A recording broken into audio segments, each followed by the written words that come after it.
எரிகோவின் சாபத்தீடான அசுத்தங்கள் வீட்டுக்குள்ள இருக்கிறது. அன்பான தேவனுடைய பிள்ளைகளே, உங்களுடைய அந்தரங்க வாழ்க்கை, பெண்கள், வாலிப பிள்ளைங்க, பெரியவர்கள், உங்களுடைய அந்தரங்க வாழ்க்கை எப்படி இருக்குது?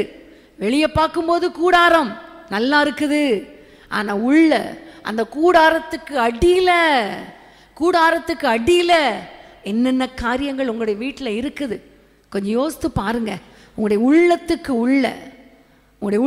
உள்ள ஏதாவது கண்களின் இச்சை இருக்குதா? தேவையில்லாத காரியங்கள் இருக்குதா? உங்களுக்கு விருப்பம் இல்லாத உங்களுக்கு நீங்கள் ஆண்டவருக்கு விருப்பம் இல்லாத ஏதாவது காரியங்கள் நீங்கள் செய்து கொண்டு இருக்கிறீங்களா? இன்னைக்கு நீங்கள் ஆராய்ந்து பார்க்க வேண்டிய ஒரு நேரம். என் கூடாரத்தில் ஆசீர்வாதம் தங்கணும்னா உண்மையிலே தேவையில்லாத அசுத்தங்களை இன்னைக்கு நான் களைந்து போட வேண்டும். அன்னைக்கு பாருங்க, இந்த ஒரு மனிதன் செய்த காரியத்தினால முழு இஸ்ரவேல் ஜனங்களுக்கும் ஒரு தோல்வி வந்தது. ஆயி பட்டணத்தில் ஒரு தோல்வி வந்தது. அன்பான தேவனுடைய பிள்ளைகளே, உங்களுடைய தவறு நிமித்தம் உங்கள் முழு குடும்பத்துக்கும் கஷ்டம் வரக்கூடாதே, சாபம் வரக்கூடாதே, ஆசீர்வாதம் தடையாக கூடாதே. கொஞ்சம் யோசித்து பாருங்க. இன்னைக்கு நம்ம ஆண்டவருடைய சமூகத்தில் நம்மை அர்ப்பணிக்க போகிறோம். நம்மை நாமே பரிசுத்தப்படுத்தி கொள்ள போகிறோம். தேவையில்லாத பாவங்களை என்னை விட்டு எடுத்து போடுங்கப்பா என்று அவரை நோக்கி கெஞ்ச போகிறோம். ஒரே ஒரு நோக்கம், என் குடும்பம் ஆசீர்வதிக்கப்படணும் ஆண்டவரே. ஒரே ஒரு நோக்கம், என் கூடாரம் ஆசீர்வாதமா இருக்கணும். ஒரே ஒரு காரியம், என் பிள்ளைகள் ஆசீர்வாதமா இருக்கணும். ஒரே ஒரு காரியம், என் குடும்பத்தின் மூலம் ஒரு எழுப்புதல் உண்டாகணும். என் வீட்டுக்குள்ள ஒரு எழுப்புதல், என் பிள்ளைகள் வாழ்க்கையில ஒரு எழுப்புதல், என் நிமித்தம் என் குடும்பத்தின் ஆசீர்வாதம் தடைபடக்கூடாது. ராஜா, ஆண்டவருடைய சமூகத்தில் நம்ம ஒப்பு கொடுக்கணும். ஹல்லேலூயா, ஹல்லேலூயா. அன்னைக்கு பாருங்க, இந்த ஆகானுடைய எல்லா காரியங்களையும் கூடாரத்தோடு சுட்டரிக்கப்பட்ட போதுதான் அவன் மற்றவர்களுக்கு ஒரு வெற்றி உண்டானது. இன்னைக்கு ஆண்டவருடைய சமூகத்தில் ஜெபிக்க போறோம். இன்னைக்கு நம்ம ஜெபிக்கும் பொழுது ஒரு அக்கினியை கர்த்தர் இறங்கி வர பண்ணுவார். அந்த அக்கினியினால சுட்டரிக்க போகிறோம். என்னுடைய கண்களின் இச்சை, ஒருவேளை நீங்க பெரியவங்களா இருக்கலாம், ஆனா கூட என்னுடைய கண்களின் இச்சை என்னால கட்டுப்படுத்த முடியலையேனா இன்னைக்கு தேவ சமூகத்தில் சொல்லுங்க. வாலிப பிள்ளைங்க சொல்லுங்க, ஆண்டவரே, தவறான சிந்தனைகள், தவறான எண்ணங்கள் அடிக்கடி வந்து என்னை வேதனைப்படுத்துகிறது. சுட்டரித்து போடும் ஆண்டவரே, சுட்டரித்து போடும் ஆண்டவரே. ஒரு அக்கினி ஏமால இறங்கட்டும் அப்பா. என் கூடாரத்துக்குள் இருக்கிற தேவையில்லாத சுவாபங்கள், தேவையில்லாத காரியங்கள் சுட்டரித்து போடுவீராக. நிறைய வீடுகளில் தேவையில்லாத விக்கிரகங்கள் இருக்கலாம், விக்கிரக பொருட்கள்.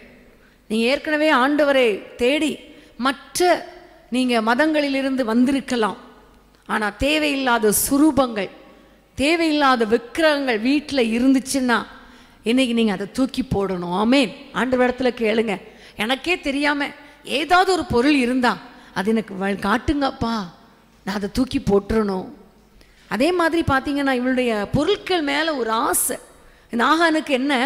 பொருட்கள் மேலே ஆசை. ஃபாதர் அழகா பாடுவார்ல, பொருட்கள் மேலே கண்ணு போச்சுன்னா போச்சடாவும் அபிஷேகம், அபிஷேகமே பேரும். பொருட்கள் மேலே பொருள் ஆசை, பண ஆசையாகிய விக்கிரக ஆராதனை, பொருள் ஆசையாகிய விக்கிரக ஆராதனை, இவை முதலான பேர் கூட உங்களில் இருக்கக்கூடாதுன்னு சொல்லப்பட்டு இருக்குது இல்லையா? நம்மளால் முடியாத அளவுக்கு மற்றவங்களை பார்த்து அவங்கள மாதிரி வாழ முடியலையே, அப்படி எனக்கு ஒன்றும் கிடைக்கலையே, இப்படி கிடைக்கலையே, அது இல்லையே, இது இல்லையே, இப்படிங்கிற ஒரு பொருளாசை வேண்டாம். பொருளாசை வேண்டாம். ஆண்டவரிடத்தில் சொல்லுங்க, அப்பா, இப்படிப்பட்ட பொருளாசையாகி விக்கிரக ஆராதனை எனக்கு வேண்டவே வேணாம் ஆண்டவரே, எனக்கு வேணவே வேணாம் ஆண்டவரே. இதெல்லாம் சுட்டரித்து போட என்னை அர்ப்பணிக்கிறேன். ஆமென். ஹல்லேலூயா. ஆதி ஆகமத்தில் ஒரு அருமையான வசனத்தை வாசிங்க. ஆதி ஆகமம் 13ஆம் அதிகாரம் 12ஆம் வசனம். ஆபிரகாம் கானான் தேசத்தில் குடியிருந்தான். லோத்து அந்த யோர்தானுக்கு அருகான சவபூமியில் உள்ள பட்டணங்களில் வாசம் பண்ணி சோதேமுக்கு நேரே கூடாரம் போட்டான். ஆமென். ஹல்லேலூயா. இந்த லோத்துடைய கூடாரம் எங்க இருந்துச்சா? சோதோமுக்கு நேரா கூடாரம் போட்டான். இவன் சோதோமுக்குள்ள போகல, சோதோமுக்கு நேரா தான் கூடாரம் போடுகிறான். அப்ப பாருங்க, சோதோம் குமரா பட்டணம் தேவன் விரும்பாத பட்டணம், தேவன் விரும்பாத மனிதர்கள் இருந்த ஒரு பட்டணம், பாவம் நிறைந்த பட்டணம். ஆனா இவன் என்ன செய்யறான், அந்த நேரா கூடாரம் போட்டு, அது யோர்தான் மாதிரி இருக்குது, அப்படியே கர்த்தருடைய தோட்டம் போல இருக்குது, ஏதேன் தோட்டம் போல இருக்குன்னு வெளியிருந்தே பார்த்து ரசிச்சுட்டே இருந்தான். கொஞ்ச நாள்ல என்னாச்சு, கூடாரத்தை பெயர்த்துட்டு எங்க போயிட்டான், சோதோமுக்கு உள்ளேயே போயிட்டான். நடந்தது நம்ம எல்லாருக்கும் தெரியும். அவனுடைய கூடாரமே அழிக்கப்பட்டது. அவனுடைய மனைவி உப்பு தூணானாள். பிள்ளைகள் மூலமாக தவறான சந்ததி வந்தது.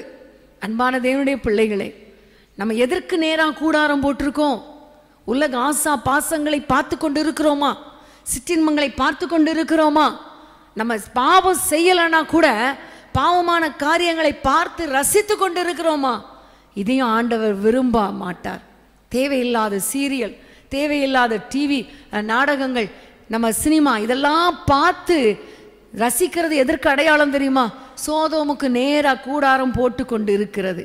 இன்னைக்கு இப்படிப்பட்ட எல்லா பாவங்களை கர்த்தர் உங்களை விட்டு சுட்டெரித்து போட விரும்புகிறார். ஹல்லேலூயா, ஹல்லேலூயா. அன்பான தேவனுடைய பிள்ளைகளே, இன்னொரு வசனத்தை வாசிங்க. உபாகமம் 1ஆம் அதிகாரம் 27ஆம் வசனம். உங்கள் கூடாரங்களில் முறுமுறுத்து கர்த்தர் நம்மை வெறுத்து நம்மை அழிக்கும் பொருட்டாக நம்மை எமோரியன் கையில் ஒப்பு கொடுக்கும்படி. உங்கள் கூடாரங்களில் முறுமுறுப்பு. நம்முடைய கூடாரத்தில் என்ன இருக்குன்னு கொஞ்சம் யோசித்து பாருங்க. நம்முடைய கூடாரம் கர்த்தரால் ஆசீர்வதிக்கப்பட விடாதபடிக்கு தடையா இருக்கிற சில காரியங்கள் கர்த்தர் உங்களோடு கூட பேசி கொண்டிருக்கிறார். ஆமென், பேசி கொண்டிருக்கிறார். ஆகான் மூலமாக, லோத்து மூலமாக. இப்ப பார்க்கிறோம், இஸ்ரவேல் ஜனங்கள் அவருடைய கூடாரங்கள்ல என்ன செஞ்சிட்டு இருந்தாங்க, முறுமுறுத்துட்டு இருந்தாங்க. முதல் 2 காரியம் நம்ம செய்யாட்டா கூட இந்த காரியத்தை எல்லாரும் நம்ம செய்கிறோம். கரெக்டா இல்லையா? ஒரு ஆசீர்வாதம் வருது, ஆண்டவரே உமக்கு ஸ்தோத்திரம் ஸ்தோத்திரம்னு கைகளை உயர்த்தி ஆண்டவர் ஆராதிக்கிறோம். கொஞ்ச நேரத்தில் ஒரு பிரச்சனை வந்துருச்சுன்னா நம்ம என்ன சொல்கிறோம், சர்ச்சுக்கு போய் என்ன பிரயோஜனம், காணிக்க கொடுத்து என்ன பிரயோஜனம், உங்களை தேடி என்ன பிரயோஜனம், இப்படி பண்ணிட்டீங்களே.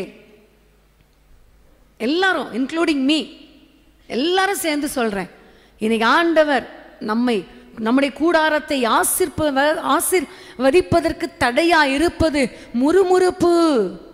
முறுமுறுப்பு.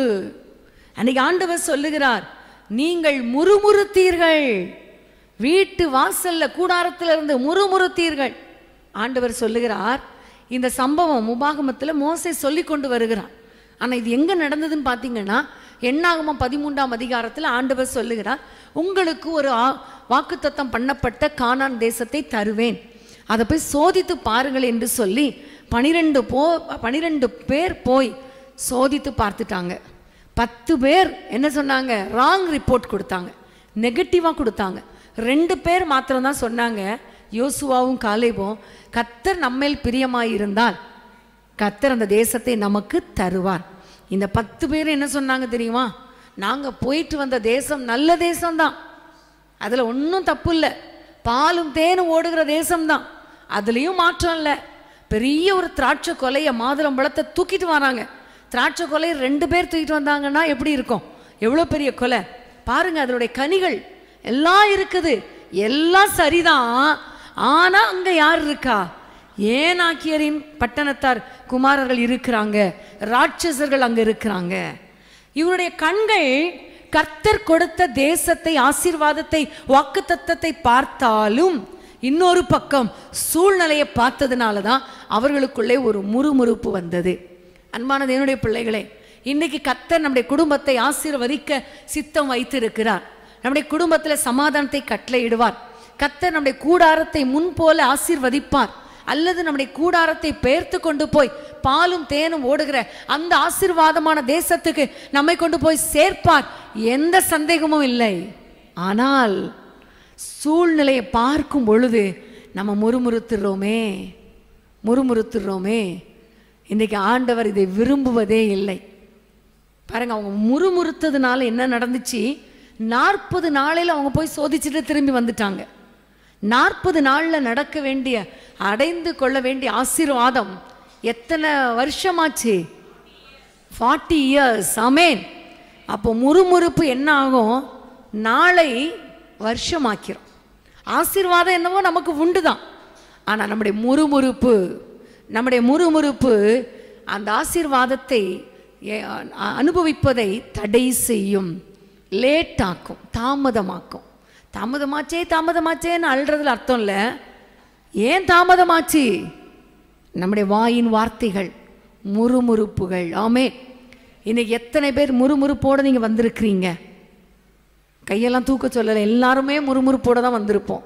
அது இல்லையே, இது இல்லையே, அப்படி இல்லையே, இப்படி இல்லையே, அவங்க பிள்ளைகள் நல்லா இருக்கு, என் பிள்ளை இப்படி இருக்கு, என் வீடு இப்படி இருக்கு, அது இருக்கே, இது இருக்கே. சர்ச்சையும் குறித்து முறுமுறுக்கிறோம், ஊழியக்காரரை கொடுத்து முறுமுறுக்கிறோம், எல்லாவற்றையும் குறித்து முறுமுறுக்கிறோம். ஆனால் ஆண்டவர் எதிர்பார்க்கிற காரியம், நீங்கள் முறுமுறுக்கக்கூடாது. அதற்கு பதிலாக விசுவாச வார்த்தைகளை பேசணும். ஆனால் யோசுவா காலை பேசினது போல, கர்த்தர் என்மேல் பிரியமா இருந்தால் அந்த தேசத்தை எனக்கு கொடுப்பார். ஏனாக்கியர் இருக்கலாம், ஆனால் கர்த்தர் அவர்களை மேற்கொள்வதற்கு எனக்கு பலனை கொடுப்பார். கர்த்தர் என் குடும்பத்தை ஆசீர்வதிப்பார். அதுக்கு தான் நான் சொன்னேன், என் பிள்ளைகள் ஒளிவு மர கண்டுகள். என் பிள்ளை மோசம், என் பிள்ளை அப்படி இப்படின்னு பேசுறதெல்லாம் நிறுத்திட்டு, என் பிள்ளைகள் ஆசீர்வாதமாக இருப்பார்கள், என் பிள்ளைகள் ஒளிவு மர கன்றுகளைப் போல இருப்பார்கள்னு விசுவாச வார்த்தைகளை சொல்லுங்க. உங்களுக்கு நீங்கள் சொல்ல தெரியாட்டா கூட என் பிள்ளைகள் ஒளிவு மர கன்றுகள் புத்தகத்தை நீங்கள் வாங்கிட்டு போங்க, அதை வாசிங்க. கர்த்தர் பெரிய காரியங்களை செய்வார். ஹல்லேலூயா, ஹல்லேலூயா. முறுமுறுப்பை உங்களுடைய வீட்டை விட்டு, கூடாரத்தை விட்டு நீங்கள் துரத்தணும். ஆமென், ஹல்லேலூயா. ஆதியாகமம் 18ஆம் அதிகாரம் 13ஆம் வசனத்தை வாசிங்க. ஆதியாகமம் 18:13. அப்பொழுது கர்த்தர் ஆபிரகாமை நோக்கி, சாராள் நகைத்து, நான் கிழவியாயிருக்க பிள்ளை பெறுவது மெய்யோ என்று சொல்வானே. சாராள் நகைக்கிறாள். சாராளுக்கு 10ஆம் வசனத்தில் பார்த்தீங்கன்னா, உற்பத்தி காலத்தில் உன்னிடத்தில் வருவேன், ஒரு குழந்தையை பெறுவாய் என்று கர்த்தர் சொல்லுகிறார். இவள் எங்க இருந்தா? 9ஆம் வசனம் சொல்லுகிறது கூடாரத்தில் இருந்தாள். 10ஆம் வசனம் சொல்லுகிறது கூடார வாசல்ல இருக்கிறா. ஆனா என்ன செய்யறாளா? நகைக்கிறாள். நகைக்கிறாள்னா என்ன அர்த்தம்? சிரிக்கிறாள் தான். அப்படின்னா என்ன அர்த்தம்? நடந்துருமா? எது நடந்துருமா? இதெல்லாம் எப்படி நடக்கும்? ஏனென்றால் அவளுக்குள்ளே விசுவாசம் இல்லை. அந்த வார்த்தை சொல்லும் பொழுது அவளுக்குள்ளே விசுவாசம் இல்லை. இன்னைக்கு நம்முடைய வாழ்க்கையில கர்த்தர் சொல்லுகிறார், உன்னை ஆசீர்வதிக்கவே ஆசீர்வதிப்பேன், உன்னை பெருகவே பெருக பண்ணுவேன், உன் பிள்ளைகளை ஆசீர்வதிப்பேன், உனக்கு அற்புதங்களை செய்வேன், உன் பிள்ளைகளை உயர்த்துவேன். இன்றெல்லாம் வாக்குத்தத்தங்கள் வரும் பொழுது நம்ம அந்த வாக்குத்தத்தங்களை அப்படியே ஏற்றுக்கொள்ளுகிறோமா? அல்லது இது எங்க நடக்க போகுது, இது வரைக்கும் நடக்கல, இனிமையா நடக்க போகுது, அப்படி சிரிக்கிறோமா? நம்முடைய கூடாரத்துக்குள்ள இருந்து அவ்விசுவாச எண்ணங்களோடு சிரித்து கொண்டு இருக்கிறோமா? நகைத்து கொண்டு இருக்கிறோமா? ஏளனமா சிரிக்கிறோமா? அன்பான தேவனுடைய பிள்ளைகளே, அந்த கூடாரத்துக்குள்ள சாராள் சிரித்தது உண்மைதான். ஆனா அதன் பிறகு அவள் இந்த வாக்குத்தத்தத்தை பிடித்து கொண்டாள். ஆமே, விசுவாசித்தாள். விசுவாசத்தினாலே சாராள் கற்பம் தரிப்பதற்கு பலன் அடைந்தாள். ஆமே, உங்களுடைய வாழ்க்கையில கர்த்தர் சொன்ன அத்தனை வாக்குத்தத்தங்களும் நிச்சயமாகவே நிறைவேறும். ஆமே, ஹல்லேலூயா. உங்களுடைய கூடாரத்துக்குள்ள தேவையில்லாத அவ்விசுவாச எண்ணங்கள் வருவதற்கு உங்களை நீங்க விட்டு கொடுத்துறாதீங்க.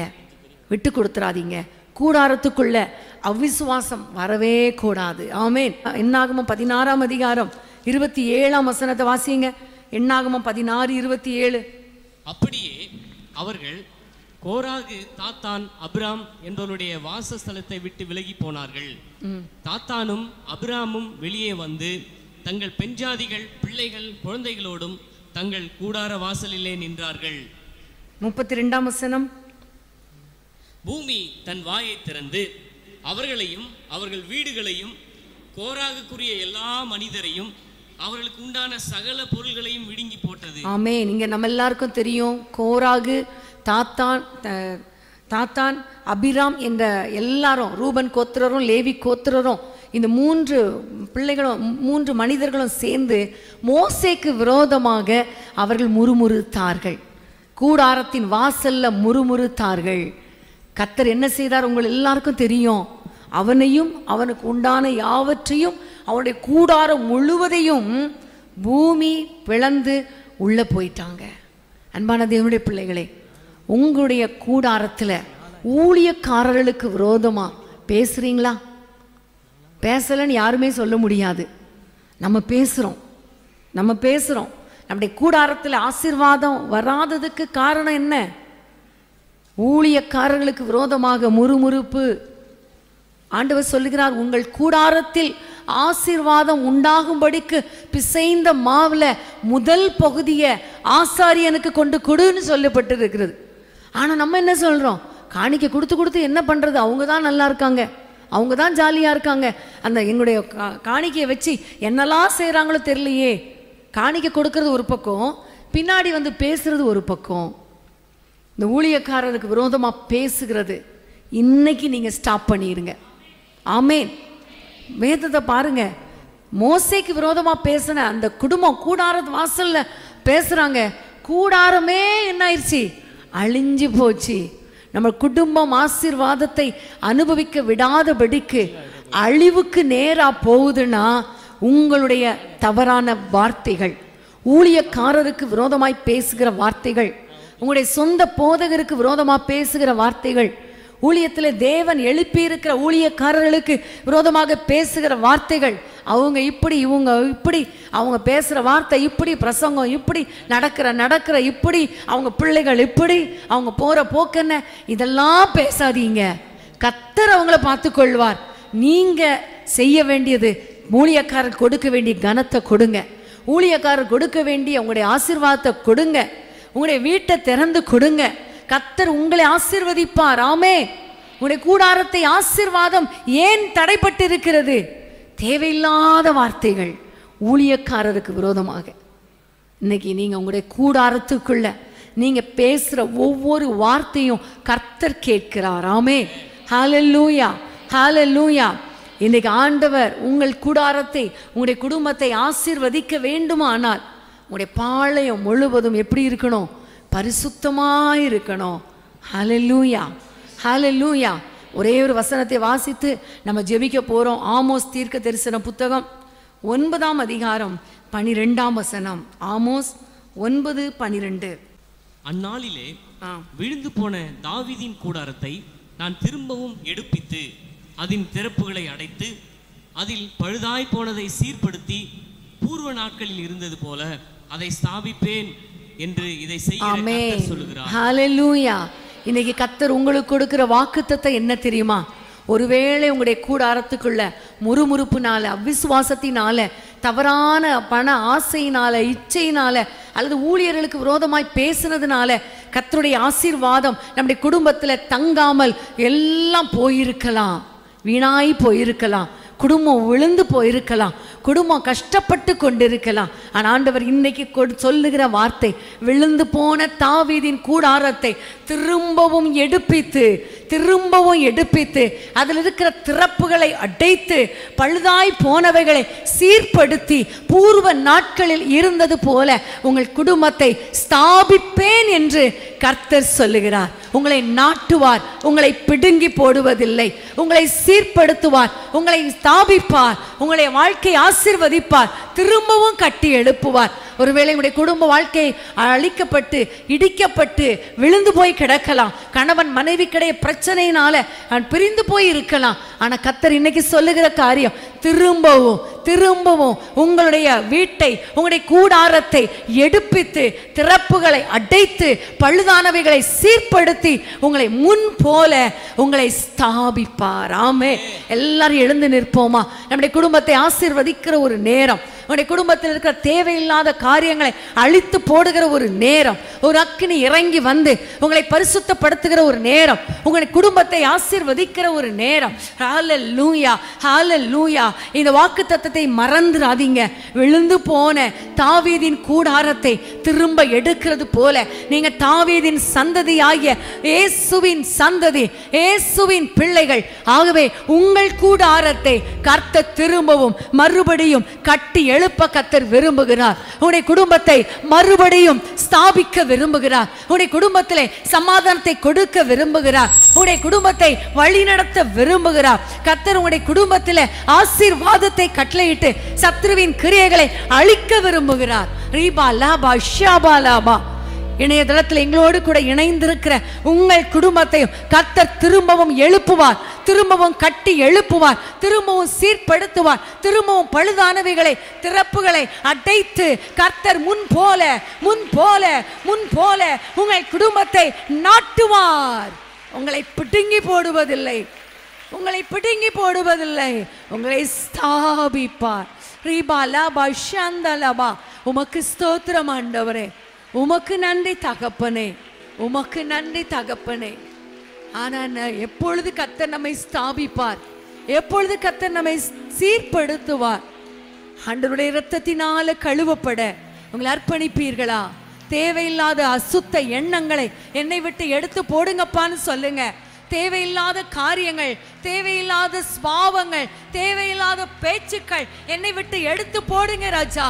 என்னுடைய பாளையம் முழுவதும் சுத்தமா இருக்கட்டும். என் கூடாரத்துக்குள்ளே இருக்கிற நீங்கள் விரும்பாத காரியங்களை கர்த்தர் சுட்டெரித்து போடுவீராக. ஒரு அக்கினி இறங்கட்டும் அப்பா, சுட்டெரிக்கும் அக்கினி, சுட்டெரிக்கும் அக்கினி இப்பொழுது ஒவ்வொருவருடைய இருதயத்துக்குள்ள, ஒவ்வொருவருடைய கூடாரத்துக்குள்ளே இறங்கட்டும் அப்பா. ரீபா லாபா ஷாபா லாபா ரீகா நாபா லீகுரா. இப்பொழுது எல்லா சுத்தங்கள், எல்லா தீய சிந்தைகள், எல்லா இச்சைகள், எல்லா அந்தரங்க பாவங்கள், ஆசா பாசங்கள், சிற்றின்பங்கள், உலக சிநேகம் ரீபா காபா லீபா காபா இப்பொழுதே கர்த்தர் சுட்டெரிக்கிறார். கரங்களை தட்டி ஆண்டவரை ஸ்தோத்திரம் பண்ணுங்க. ரீபா லீபா ரீபா நிறுத்தாதீங்க. ஹல்லேலூயா, ஹல்லேலூயா. ஒரு சுட்டெரிக்கும் அக்கினி இறங்கி வந்து உங்கள் குடும்பத்தை இப்பொழுது பரிசுத்தப்படுத்துகிறது. அக்கினி நெருப்பாய் இறங்கி வாரும், அபிஷேகம் தந்து வழி நடத்தும். அக்கினி நெருப்பாய் இறங்கி வாரும், அபிஷேகம் தந்து வழி நடத்தும். எசையானாவை தொட்டது போல தொடுங்கப்பான்னு சொல்லுங்க. ஒரு அக்கினி என்ன தொடுங்கப்பா. எசையானாவை தொட்டது போல எங்களின் நாவை தொட்டருளும்.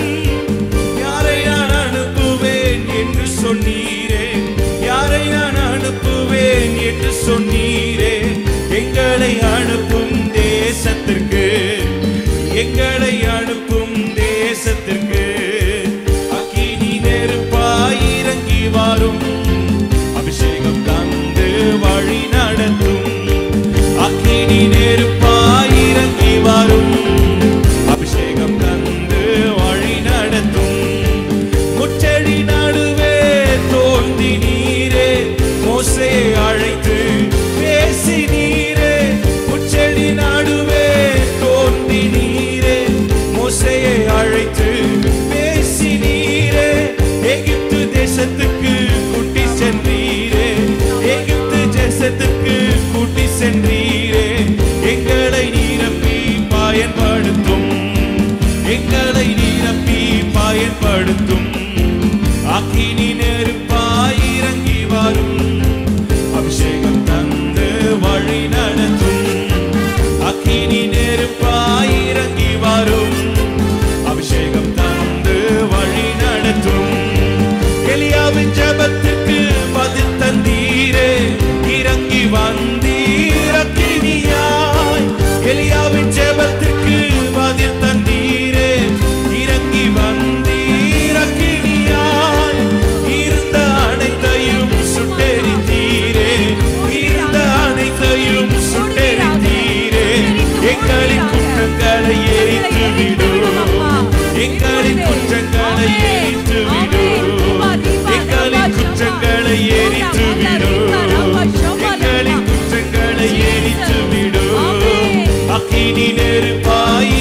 பேச வைத்தீரே, அந்நிய மொழியை பேச வைத்தீரே, ஆவியின் வரங்களால் நிரப்பினீரே, ஆவியின் வரங்களால் நிரப்பினீரே. அக்கினி நெருப்பாய் இறங்கி வாரும், அபிஷேகம் தந்து வழி நடத்தும். அக்கினி நெருப்பாய்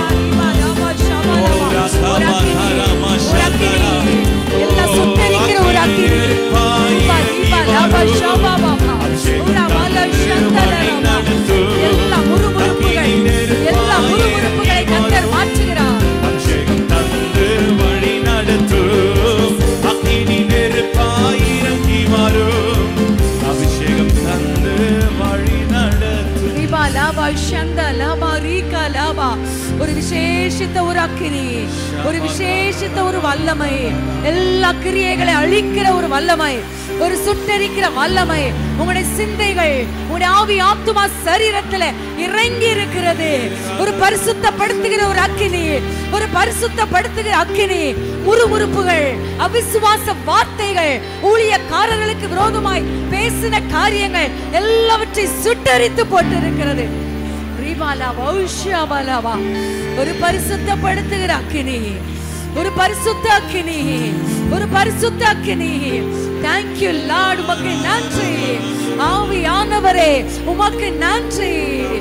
ரீபா பாபா ரீகா ராபா காபா ரீகா ரோஷதலா. கூடாரத்துக்குள்ள இருக்கிற எல்லா சத்ருவின் கிரியைகளை கர்த்தர் அழித்து போடுகிறார்.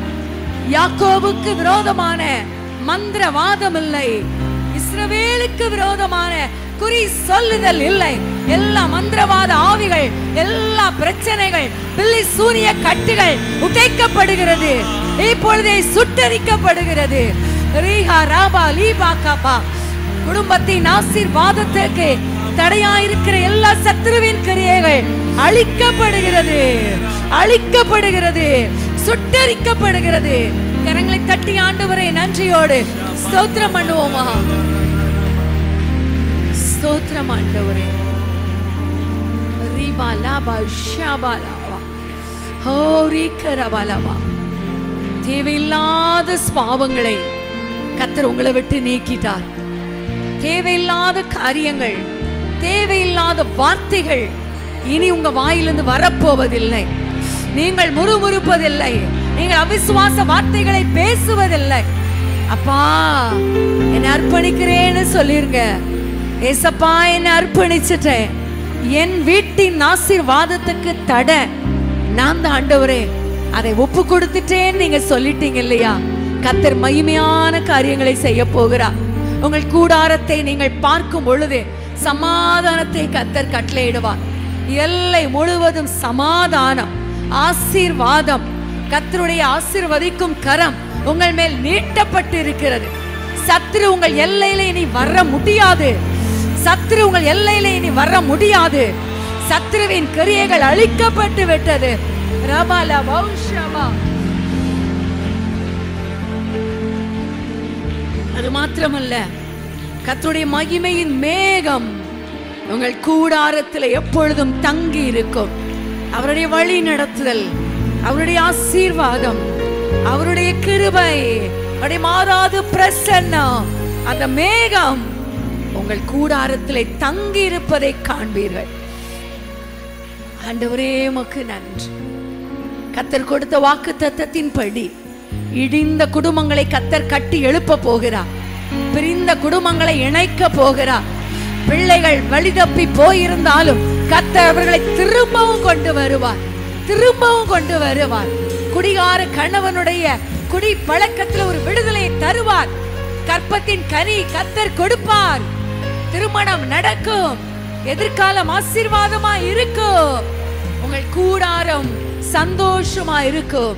உங்கள் கூடாரத்துல ஒரு குறைவும் இருக்காது. கரங்களை தட்டி ஆண்டவரை நன்றியோடு ஸ்தோத்திரம் பண்ணு. நன்றி தகப்பனே, உமக்கு ஸ்தோத்திரம். அன்பின் ஆண்டவரே, உமை நன்றியோடு நாங்கள் துதிக்கிறோம். ஏசப்பா, உடைய பிள்ளைகளோடு கூட பேசுனீங்க. உடைய கூடாரத்தின் ஆசீர்வாதத்துக்கு தடைகளை சொல்லி கொடுத்தீங்க. தடைகளை சொல்லி கொடுத்தது மாத்திரமல்ல, அந்த தடைகளை சுட்டெரித்து போட்டீங்களே, உமக்கு நன்றி. இனி வருகிற நாட்கள்ல இவர்கள் குடும்பம் ஆசீர்வாதமா இருக்கட்டும்.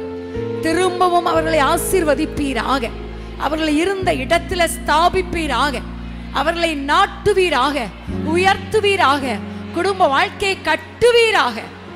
ஆசீர்வதியும், ஒவ்வொருவரையும் ஆசீர்வதியும். இயேசுவின் நாமத்தில் பிதாவே, ஆமென்.